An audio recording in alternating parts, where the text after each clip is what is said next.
Assalamualaikum warahmatullahi wabarakatuh. Perkenalkan, nama saya Dika Dwi Satya dengan NIM 2211191064. Di sini saya akan menerangkan tentang dasar semikonduktor dan dioda. Semikonduktor adalah bahan untuk membuat dioda. Secara definisi, semikonduktor adalah bahan yang memiliki nilai hambatan jenis antara konduktor dan isolator, yakni sebesar 10⁻⁻6 sampai dengan 10⁻⁴ ohm meter. Perbandingan hambatan jenis konduktor, semikonduktor dan isolator dapat dilihat pada tabel ini ya. Di sini ada bahannya, ada tembaga, silikon pada suhu derajat 300 Kelvin, dan gelas. Sudah ada nilai hambatan jenisnya. Untuk gelas nilai hambatan jenisnya paling besar ya, karena isolator.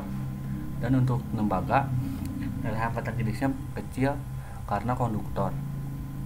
Sedangkan untuk silikon berada di antaranya karena semikonduktor.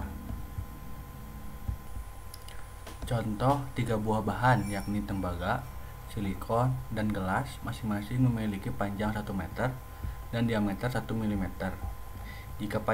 Jika pada kedua ujung bahan tersebut terpasang tegangan 10 volt, tentukan besarnya arus yang lewat pada masing-masing bahan tersebut.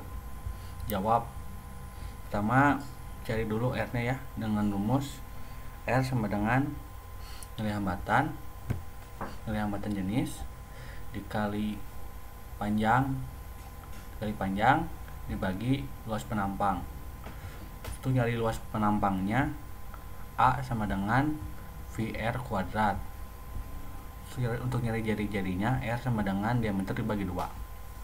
Setelah diketahui R-nya, maka langsung hitung arusnya dengan menggunakan rumus ohm, yaitu I sama dengan V per R. Lalu didapatkan untuk tembaga, arusnya sama dengan 0,46 kali 10⁻³ ampere, dan silikon 3,41 kali 10⁻⁹ ampere, dan untuk gelas 1,12 kali 10⁻⁻12 ampere. Sini tembaga karena konduktor jadi paling besar ya arusnya. Terus yang kedua silikon karena semikonduktor, dan gelas karena isolator. Lanjut, bahan-bahan semikonduktor itu ada 3 ya. Yang pertama trivalen, logam-logam yang memiliki atom dengan jumlah elektron terluar 3 buah seperti boron, gallium, dan indium. Kemudian ada tetravalen, yaitu logam-logam yang memiliki atom-atom dengan jumlah elektron terluar 4 buah seperti silikon dan germanium. Terus terakhir pentavalen, yaitu logam-logam yang memiliki atom-atom dengan jumlah elektron terluar 5 buah seperti fosfor, arsenikum, dan antimon. Nah, ini tabel periodik semikonduktornya ya. Untuk golongan 3 ini bahan-bahannya, untuk golongan 4 ini bahan-bahannya, dan untuk golongan 5 ini bahan-bahannya. Bahan-bahan semikonduktor yang paling sering yang paling banyak digunakan adalah silikon dan germanium. Jumlah elektron silikon ada 14 buah, jumlah elektron germanium ada 32 buah. Jumlah elektron valensi atau elektron terluar silikon maupun germanium masing-masing 4 buah. Jenis ikatannya kovalen. Jadi bahan semikonduktor itu dibagi menjadi 2 ya. Yang pertama jenis semikonduktor intrinsik. Semikonduktor intrinsik merupakan semikonduktor murni dan tidak cacat. Contohnya silikon murni. Terus ini ada gambarnya ya, gambar visualisasi 3 dimensi dan 2 dimensi. Jika bahan semikonduktor intrinsik pada suhu yang sangat rendah, maka semua elektron berada pada ikatan kovalen, terus tak ada elektron bebas atau tak ada pembawa muatan sehingga bersifat sebagai isolator. Jadi jika semikonduktor intrinsik pada suhu yang sangat rendah itu jadi bahannya bersifat isolator. Selanjutnya semikonduktor intrinsik pada suhu kamar, maka agitasi termal menyebabkan beberapa elektron valensi keluar dari ikatan kovalen menjadi elektron bebas sebagai pembawa muatan negatif. Terus munculnya elektron bebas diikuti dengan terbentuknya hole atau lubang sebagai pembawa muatan positif. Peristiwanya disebut pembangkitan atau generation. Lanjut, jika dipasang beda potensial, terjadi aliran arus sebagai konduktor dengan konduktansi rendah. Jadi jika bahan semikonduktor intrinsik pada suhu kamar menjadi sebagai konduktor, jadi terjadi aliran arus sebagai konduktor, jadi bersifat konduktor. Nah, ini ada sifat bahan silikon dan germanium. Ini ada tabelnya ya, tabel untuk sifat-sifat dari silikon dan germanium, bisa dilihat di sini tabelnya. Pembawa muatan pada semikonduktor intrinsik. Nah, di sini ada peristiwa generation ya, bisa dilihat. Ini ada contoh elektron keluar, dari ikatan kovalennya. Dan di sini warnanya bukan hitam tapi putih. Nah, ini dinamakan dengan Hall. Nah, ini contoh peristiwa generation. Lanjut sekarang ke jenis semikonduktor ekstrinsik. Semikonduktor ekstrinsik adalah semikonduktor yang memperoleh pengotoran atau penyuntikan doping oleh atom asing. Semikonduktor ekstrinsik ada dua tipe, tipe N dan tipe P. Untuk ciri dari tipe N adalah pengotoran oleh atom pentavalen. Lalu atom pengotorannya disebut atom donor. Terus kemudian pembawa muatan elektron. Terus untuk semikonduktor tipe P, cirinya pengotoran oleh atom trivalen. Kemudian atom pengotornya disebut atom akseptor. Kemudian pembawa muatannya disebut Hall. Tujuan doping itu jadi meningkatkan konduktivitas semikonduktor dan memperoleh semikonduktor dengan hanya satu pembawa muatan, elektron atau Hall saja. Perbandingan atom doping dan murni adalah 1:10⁻⁶ sampai dengan 10⁻⁸. Dopan di sini adalah pengotor, atom pengotor. Atom-atom dopan pada semikonduktor tipe N adalah atom-atom pentavalen dan dinamakan atom donor. Sedangkan pada semikonduktor tipe P, trivalen dan dinamakan atom akseptor. Semikonduktor tipe N. Nah, elektron bebas sebagian besar terjadi karena doping dan sebagian kecil lainnya bersama Hall karena generation akibat agitasi termal. Elektron bebas menjadi pembawa muatan mayoritas dan Hall sebagai pembawa muatan minoritas. Nah, bisa dilihat sini ada gambarnya. Nah, di sini terjadi doping oleh elektron bebas yang asalnya jumlah elektronnya positif plus 4 menjadi plus 5 karena terjadi doping. Nah, sekarang semikonduktor tipe P. Hall sebagian besar terjadi karena doping dan sebagian kecil lainnya bersama elektron bebas karena generation akibat agitasi termal. Hall menjadi pembawa muatan mayoritas dan elektron bebas sebagai pembawa muatan minoritas. Bisa dilihat di gambarnya, kalau tipe P itu berbanding dibalik dengan tipe N. Kalau tipe P itu yang asalnya plus 4 jadi plus 3 karena di sini Hall menjadi pembawa muatan mayoritas dan elektron bebas sebagai pembawa muatan minoritas. Lanjut ya, di sini ada beberapa piranti semikonduktor. Di sini gambarnya ada contohnya itu dioda, IC, transistor, thermistor, SCR, dan LED. Nah, sekarang ke dioda. Dioda pertemuan PN. Suatu pertemuan PN adalah kristal tunggal semikonduktor yang pada satu sisinya mendapat penyuntikan atom akseptor dan pada sisi yang lain mendapat penyuntikan atom donor. Pertemuan PN merupakan blok bangunan dasar atau basic building block bagi piranti semikonduktor.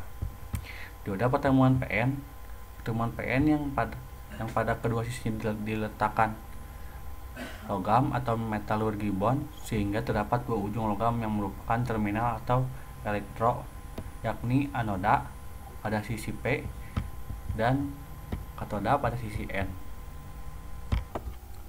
Nah, ini contohnya ya. Di sini ada kristal tunggal semikonduktor. Pada sisi kiri ini doping oleh atom-atom akseptor, dan sisi kanan ini doping oleh atom-atom donor.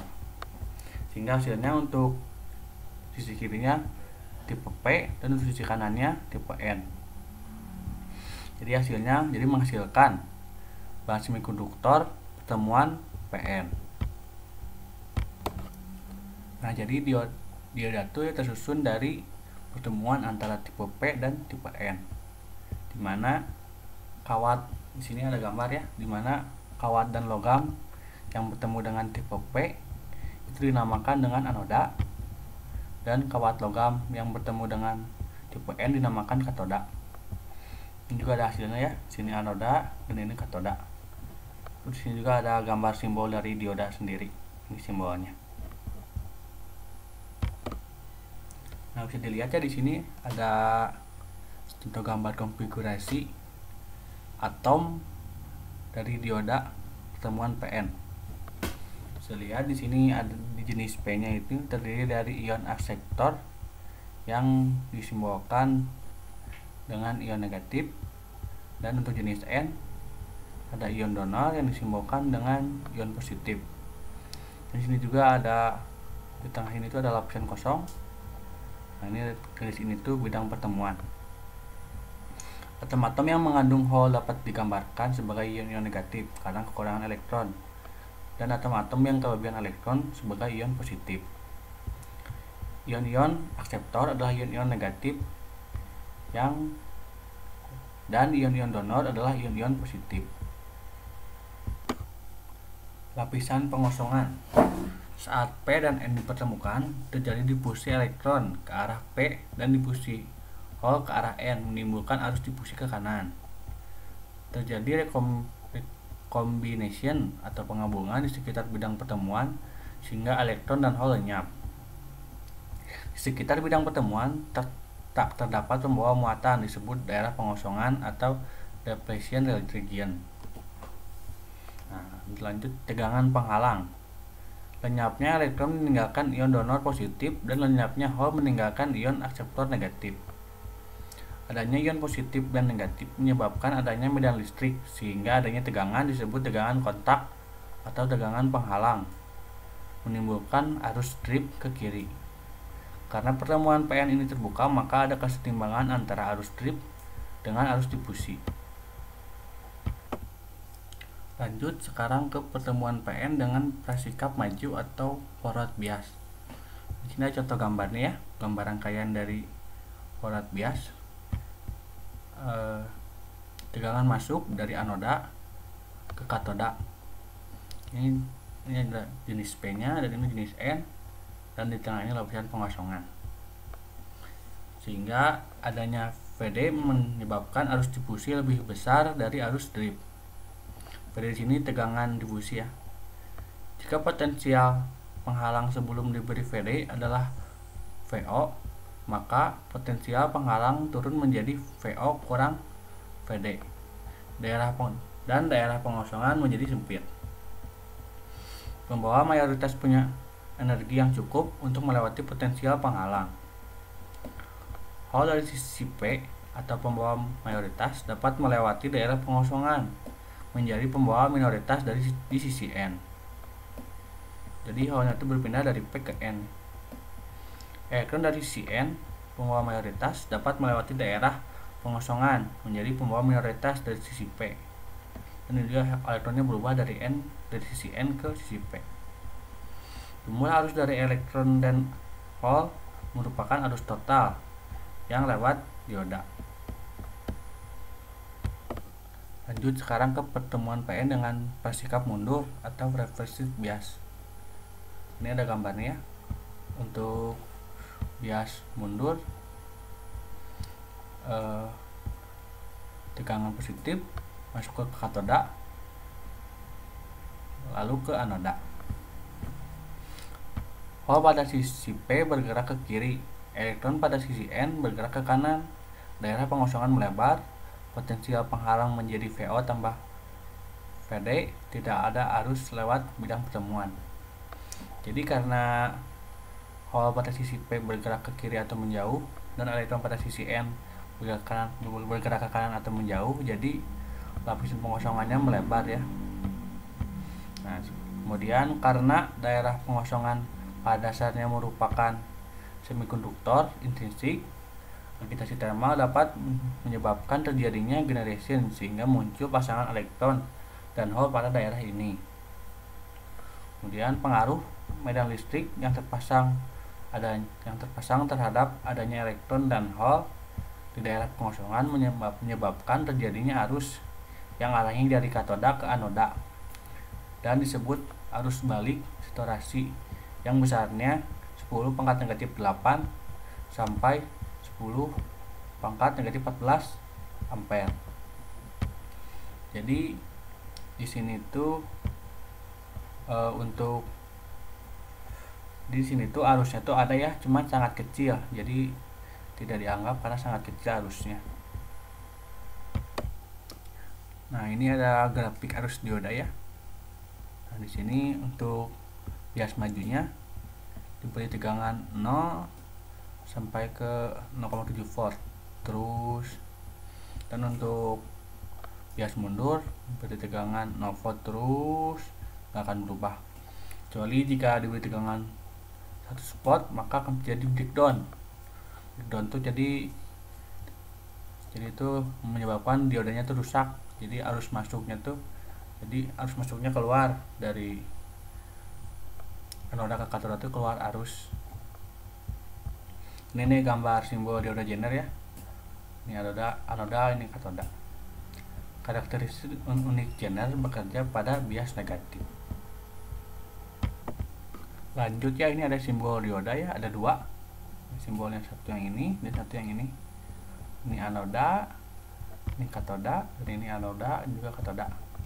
Ya, dua simbol dari dioda tuh ya. Ini. Dan ini juga ada jenis dioda ya, jenis dioda dan simbol-simbolnya. Contohnya di sini ada dioda junction, ini simbolnya, dioda Jenner ini simbolnya, dan yang lainnya. Bisa dilihat aja di gambarnya. Lanjut ke jenis dioda dan penggunaannya. Di sini ada dioda silikon untuk penyiar arus, pengaman tegangan kejut. Dan lalu dioda Jenner untuk mengatur tegangan, dan lalu dioda bridge untuk penyiar gelombang penuh pada rangkaian satu daya, dan LED light emitting dioda sebagai lampu indikator. Nah, sekarang ke rangkaian dioda. Ini adalah gambar contoh rangkaian diodanya ya. Dari gambar, dengan menggunakan hukum tegangan Kirchhoff, maka diperoleh V sama dengan VI dikurang IRL. Dengan RL adalah tahanan beban. Karena ada dua variabel yang belum diketahui nilainya, yaitu V dan I, diperlukan satu petunjuk lagi, yaitu karakteristik dioda. Nah, ini adalah contoh gambar kurva beban pada dioda ya. Garis beban melewati titik I sama dengan 0, titik potong V adalah V sama dengan VI. Dan VO sama dengan 0, V sama dengan 0, titik potong adalah I sama dengan VI per RL. Nah, ini bisa lihat pada gambar ya. Garis diagonal ini itu adalah garis beban ya, dan ini statistik kurvanya ini tuh statistik kurva beban. Oh, ini tuh jadi yang ini tuh statistik kurva tuh adalah kurva bias maju dari si diodanya. Dan di sini ada VI per RL itu adalah arus saturasi dari diodanya. Nah, ini gambar kurva karakteristik dinamis pada dioda ya. Hubungan arus terhadap tegangan masukan VI bervariasi disebut karakteristik dinamis. Lereng garis beban adalah tetap karena resistansi beban RL tetap. Ini gambarnya ya untuk kurva karakteristik dinamis.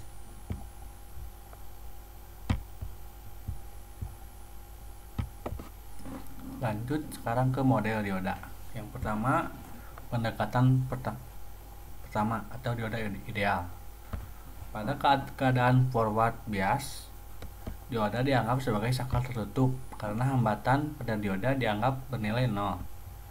Pada keadaan reverse bias, dioda dianggap sebagai saklar terbuka karena hambatan pada dioda dianggap bernilai T hingga. Nah, ini contoh gambarnya ya. Gambar rangkaian forward bias. Tegangan masuk dari anoda ke katoda. Ini contoh model forwardnya ya, pendekatan yang pertama. Karena forward jadi yang diodanya dianggap sebagai saklar tertutup. Jadi saklar tertutup. Dan untuk gambar rangkaian reverse bias, tegangan masuk dari katoda ke anoda. Ini contoh modelnya. Karena reverse jadi diodanya dianggap sebagai saklar terbuka. Yang saklar terbuka ya. Dan ini juga ada gambar kurvanya untuk yang forward bias dan ini untuk yang reverse bias kurvanya. Lanjut sekarang ke model pendekatan kedua ya. Pada keadaan forward bias, dioda dianggap sebagai sumber tegangan sebesar V gamma. V gamma untuk silikon sama dengan 0,7 volt atau 0,6 volt dan V gamma untuk germanium sama dengan 0,2 volt atau 0,3 volt. Pada keadaan reverse bias, dioda dianggap sebagai saklar terbuka karena hambatan pada dioda dianggap bernilai T hingga. Contoh gambar rangkaian forward bias ya. Dan untuk contoh pendekatan kedua tuh modelnya tuh karena dioda dianggap sebagai sumber tegangan, jadi yang tadinya saklar di sini diganti jadi tegangan. Kalau untuk pendekatan kedua. Untuk model yang reverse bias hampir sama ya kayak yang pendekatan pertama. Jadi dioda dianggap sebagai saklar terbuka karena hambatan pada dioda dianggap bernilai T hingga. Jadi saklarnya terbuka. Ini contoh kurvanya ya untuk forward bias dan ini untuk kurva reverse bias, contoh kurvanya. Lanjut ya sekarang ke model pendekatan ketiga. Pada keadaan forward bias, dioda dianggap sebagai sumber tegangan sebesar V gamma. V gamma untuk silikon sama dengan 0,7 volt atau 0,6 volt dan V gamma untuk germanium sama dengan 0,2 volt atau 0,3 volt dengan resistansi forward RF yang terpasang secara seri. Pada keadaan reverse bias, dioda dianggap sebagai resistansi reverse. Bisa lihat ya ini gambarnya untuk model pendekatan ketiga. Nah, di sini tuh ada karena dianggap sebagai sumber tegangan dan dengan resistansi forward yang terpasang secara seri. Jadi dipasang tegangan sama resistansi reverse pasangan secara seri pada model pendekatan yang ketiga ini tuh. Untuk keadaan reverse bias kan yang sebelumnya mah pasang saklar terbuka ya untuk yang kedua dan yang ke satu. Nah, untuk yang ketiga ini tuh diganti karena dioda dianggap sebagai resistansi reverse. Jadi yang asalnya saklar terbuka dan sekarang menjadi resistansi reverse. Nah, lalu ini ada contoh kurvanya ya untuk forward bias dan ini untuk kurva reverse bias. Lanjut sekarang ya ke contoh soal. Perhatikan rangkaian dioda di samping ini. Gambarkan rangkaian pengganti atau rangkaian ekivalen dan hitung besarnya tegangan dan arus dioda menggunakan pendekatan 1, pendekatan 2 dan pendekatan 3. Gambar contoh soalnya ya. Jawab. Karena pendekatan pertama ya. Karena pendekatan 1 karena diodanya seperti saklar tertutup, jadi rumusnya ID sama dengan V in per RL. V nya 10 volt, RL nya 100 ohm. Jadi hasilnya 0,1 ampere. Dan untuk pendekatan kedua, karena diodanya seperti tegangan ya, jadi diganti jadi tegangan, jadi rumusnya ID sama dengan V in dikurang V gamma dibagi RL. Jadi 10 volt dikurang 0,6 volt dibagi 100 ohm. Jadi hasilnya 0,09 ampere. Kemudian ke pendekatan ketiga. Karena di pendekatan ketiga tuh ya, diodanya seperti diganti jadi tegangan yang dihubungkan seri dengan RF. Jadi rumusnya ID sama dengan V in dikurang V gamma dibagi RL ditambah RF. Jadi 10 volt dikurang 0,6 volt dibagi 100 ohm tambah 2,5 ohm. Jadi hasilnya 0,092 ampere. Jadi kalau di pendekatan ketiga juga di sini nyari VD ya. VD sama dengan V in dikurang ID dikali RL. Jadi 10 volt dikurang 0,09 dikurang 0,092 ampere dikali 100 ohm. Jadi hasilnya 0,8 volt. Terus untuk di pendekatan pertama ya, untuk nyari VD nya, VD sama dengan V in dikurang ID kali RL. Jadi 10 volt dikurang 0,1 ampere dikali 100 ohm.